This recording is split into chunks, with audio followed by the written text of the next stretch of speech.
નમસ્કાર દર્શક મિત્રો, વિશ્વ ભારત ન્યૂઝમાં આપનું સ્વાગત છે। આવો જોઈએ આજના સમાચાર વિગતવાર। ફતેહગઢ પોલીસ સ્ટેશન દ્વારા જાહેર જનતાને સૂચના આપવામાં આવી છે કે આપણા રાજ્ય પાસે પૂરતો પેટ્રોલ અને ડીઝલનો જથ્થો છે, જેથી કોઈએ પેનિક થવું નહીં તેમજ સંગ્રહખોરી કરવી નહીં। આથી વડોદરા શહેર પોલીસ દ્વારા તમામ વાહન ચાલકોને નમ્ર વિનંતી કરવામાં આવે છે કે સોશિયલ મીડિયામાં ડીઝલ પેટ્રોલની અછત અંગે જે મેસેજ વાયરલ કરવામાં આવે છે તે તદ્દન ખોટો મેસેજ છે।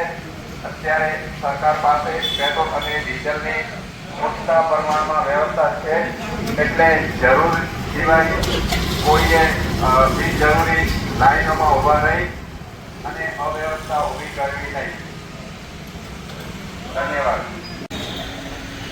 આથી વડોદરા શહેર પોલીસ દ્વારા તમામ વાહન ચાલકોને અપીલ કરવામાં આવે છે કે હાલમાં પેટ્રોલ ડીઝલની અછતના સોશિયલ મીડિયા ઉપર જે મેસેજ વાયરલ કરવામાં આવેલ છે તે તદ્દન ખોટા છે।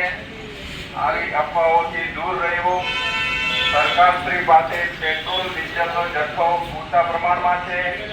જ્યાં સુધી સરકારશ્રી સત્તાવાર જાહેરાત ન કરે ત્યાં સુધી ખોટા મેસેજોમાં આવીને પેટ્રોલ પંપો ઉપર લાંબી લાઈનો કરીને અવ્યવસ્થા ન સર્જવા માટે તમામને વિનંતી કરવામાં આવે છે। આભાર।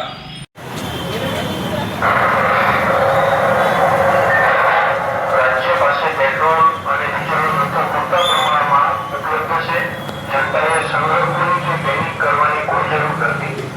રાજ્યમાં પેટ્રોલ અને ડીઝલની અછત વર્તાઈ રહેલી હોવાની સોશિયલ મીડિયા પર ચાલી રહેલ અફવા બાબતે રાજ્ય સરકાર દ્વારા સ્પષ્ટ કરેલ છે